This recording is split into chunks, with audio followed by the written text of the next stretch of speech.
ಆಕಾಶವಾಣಿ ಪ್ರದೇಶ ಸಮಾಚಾರ ಓದುತ್ತಿರುವವರು ಹರ್ಷವರ್ಧನ್ ಶೀಲ್ವಂತ್.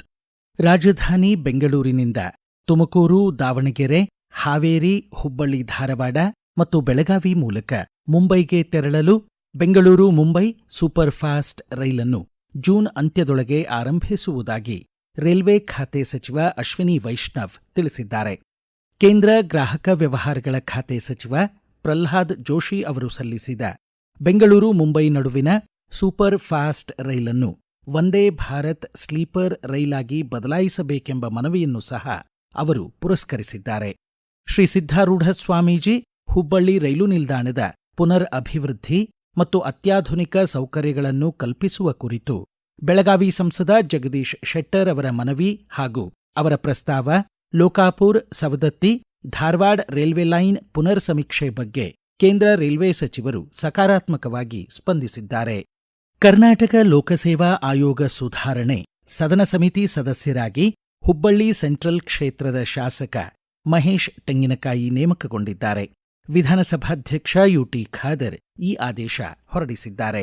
ಆರೈಕೆಯ ಅಗತ್ಯವಿರುವ ವಯೋವೃದ್ಧರು ಹಾಗೂ ದೀರ್ಘಕಾಲಿಕ ಆರೋಗ್ಯಾಕಾಂಕ್ಷಿಗಳಿಗೆ ಸಹಕಾರಿಯಾಗಿ ಮನೆಯವರಿಗೆ ಉಪಶಮನ ಆರೈಕೆ ಕೌಶಲಗಳ ತರಬೇತಿ ಶಿಬಿರವನ್ನು ಧಾರವಾಡ ಜಿಲ್ಲೆ ಹುಬ್ಬಳ್ಳಿಯ ಸಾಮಾಜಿಕೋದ್ಯಮಿ ಡಾ ಜಿತೇಂದ್ರ ಮಜೇಥಿಯಾ ಸಾರಥ್ಯದ ಮಜೇಥಿಯಾ ಫೌಂಡೇಶನ್ ಆಯೋಜಿಸಿದೆ.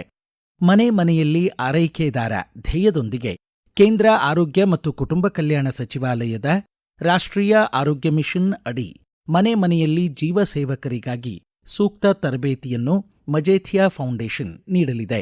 ಈ ಕುರಿತು ಪ್ರದೇಶ ಸಮಾಚಾರಕ್ಕಾಗಿ ಮಾಹಿತಿ ನೀಡಿದ್ದಾರೆ ಹಿರಿಯ ಶಸ್ತ್ರಚಿಕಿತ್ಸಾ ತಜ್ಞ ಹಾಗೂ ಮಜೇಥಿಯಾ ಹಾಸ್ಪೈಸ್ ವೈದ್ಯಕೀಯ ಅಧೀಕ್ಷಕ ಹುಬ್ಬಳ್ಳಿಯ ಡಾ ನಾಗರಾಜ್ ರಾವ್ ಸಾನು. ಮಾನವೀಯ ಸೇವೆ, ಸಹಾನುಭೂತಿ ಮತ್ತು ಕಾಳಜಿಯ ಧ್ಯೇಯಗಳೊಂದಿಗೆ ಕಾರ್ಯನಿರ್ವಹಿಸುತ್ತಿರುವ ಮಜೇಥಿಯಾ ಫೌಂಡೇಶನ್ ಮನೆಗಳಲ್ಲಿರುವ ರೋಗಿಗಳು ಮತ್ತು ವೃದ್ಧರ ಆರೈಕೆಗಾಗಿ ವಿಶೇಷ ಉಚಿತ ಪ್ರಾಯೋಗಿಕ ತರಬೇತಿ ಕಾರ್ಯಕ್ರಮವನ್ನು ಹಮ್ಮಿಕೊಂಡಿದೆ. ಮನೆಯಲ್ಲಿಯೇ ಉಪಶಮನ ಮತ್ತು ವೃದ್ಧಾಪ್ಯದ ನರ್ಸಿಂಗ್ ಆರೈಕೆ ನೀಡುವ ಉದ್ದೇಶದಿಂದ 60 ನಿಮಿಷಗಳ ಉಚಿತ ಪ್ರಾಯೋಗಿಕ ತರಬೇತಿಯನ್ನು ನೀಡುತ್ತೇವೆ. ರೋಗಿಗಳಿಗೆ ಅಗತ್ಯವಿರುವ ಶುಶ್ರೂಷಾ ಕೌಶಲ್ಯಗಳನ್ನು ಕುಟುಂಬದ ಸದಸ್ಯರಿಗೆ ಕಲಿಸಿಕೊಡುವುದು ತರಬೇತಿಯ ಮುಖ್ಯ ಉದ್ದೇಶವಾಗಿದೆ. ಸೂಕ್ಷ್ಮ ಕಾಳಜಿ, ಆರೈಕೆಯ ಮೂಲಗಳು ಮಾಹಿತಿ ನೀಡಲಾಗುತ್ತದೆ. ಸಮುದಾಯದ ಸಮಾಜ ಕಾರ್ಯಕರ್ತರಿಗೆ, ಗುಂಪುಗಳಿಗೆ, ಯುವಕ ಯುವತಿಯರಿಗೆ, ಮಹಿಳಾ ಗುಂಪುಗಳಿಗೆ ಮತ್ತು ಯಾರೇ ಇದರ ಬಗ್ಗೆ ಕಲಿಯೋ ಆಸಕ್ತಿ ಹೊಂದಿದವರಿಗೆ ನೀಡಲಾಗುತ್ತದೆ.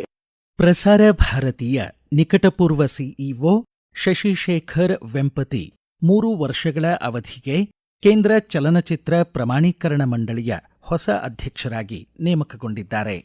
ಜೂನ್ 8, 1936ರಲ್ಲಿ ಭಾರತೀಯ ರಾಷ್ಟ್ರೀಯ ಪ್ರಸಾರ ಸೇವೆ Indian broadcasting corporation all India radio AIR ಎಂದು ಮರುನಾಮಕರಣದೊಂದಿಗೆ ಕಾರ್ಯಾರಂಭಿಸಿತು.